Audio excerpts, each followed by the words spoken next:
জাল পাসপোর্টের জাল কত দূর? এবার স্ক্যানারে সমরেশ বিশ্বাসের স্ত্রীও পুলিশের নজরে। রেখা বিশ্বাসের গতিবিধি। কুরিয়ার হিসেবে কাজ করতেন মাস্টার মাইন্ডের স্ত্রী। বসিরহাট বনগাঁ সহ একাধিক পাসপোর্ট সেবা কেন্দ্রে যাতায়াত। ধৃত তারকনাথ সেনকে জেরায় মিলেছে ক্লু।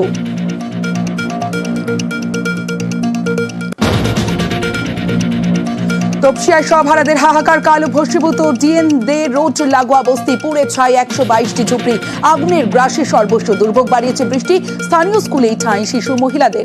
শীতের রাতে ত্রিপল খাটিয়ে রাত যাপন বাকিদের। সরকারের ত্রাণ পুনর্বাসন আশ্বাসের মধ্যেই শেষ সম্বল হাতড়াচ্ছেন বাসিন্দারা। মেয়ের বিয়ের জমা পুঁজি খুইয়ে মাথায় হাত নাজদা বেওয়ার। টপ হেডলাইন্স নিবেদন করলো Jack olive oil, eastern India's largest selling Ayurvedic herbal body oil.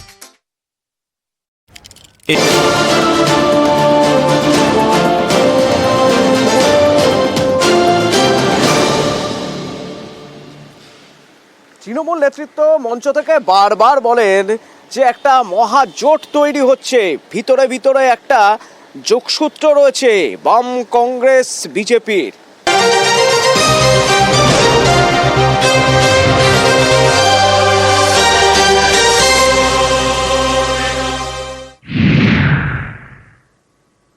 ঠিক সন্ধ্যে 6টা নিউজ 18 বাংলায় জেলা থেকে সরাসরি নিয়ে আপনাদের সঙ্গে রয়েছে আমি তমশ্রী। শুরুতে যে খবরের দিকে নজর রাখতেই হবে, কারণ ত্রিফলা চাপে ইউনূস সরকার।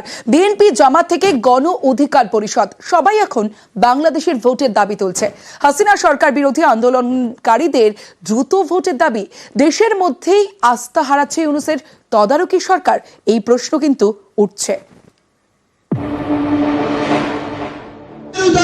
উপদেষ্টা পরিষদ দিয়ে মোকাবেলা করা যাবে না, জাতীয় সরকার করতে হবে। নির্বাচনের ব্যাপারে ইঙ্গিত দিয়েছেন, ক্রমান্বয়ে সুস্পষ্ট ঘোষণাটাও দিয়ে দিন।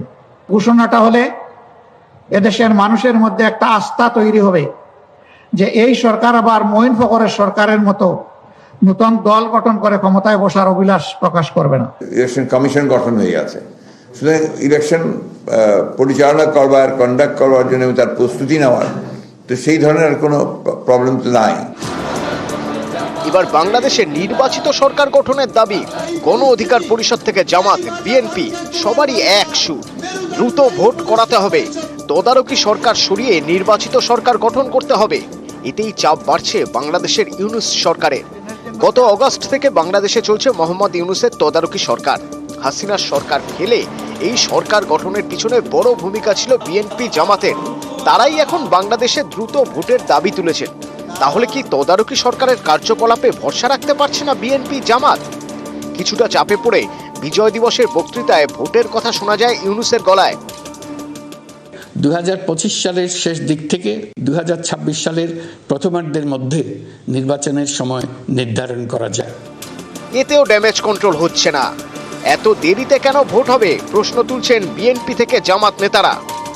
মাননীয় প্রধান উপদেষ্টা বলেছেন আগামী বছরের শেষে অথবা তারপরের বছরের মধ্যখানের ভিতরে একটা নির্বাচন অনুষ্ঠিত হতে পারে। ইতিমধ্যে নির্বাচন কমিশন গঠন হয়েছে, আর তিনি নির্বাচনের ব্যাপারে ইঙ্গিত দিয়েছেন, সুস্পষ্ট কথা এখনো বলেননি। আমরা বলবো ক্রমান্বয়ে সুস্পষ্ট ঘোষণাটাও দিয়ে দিন।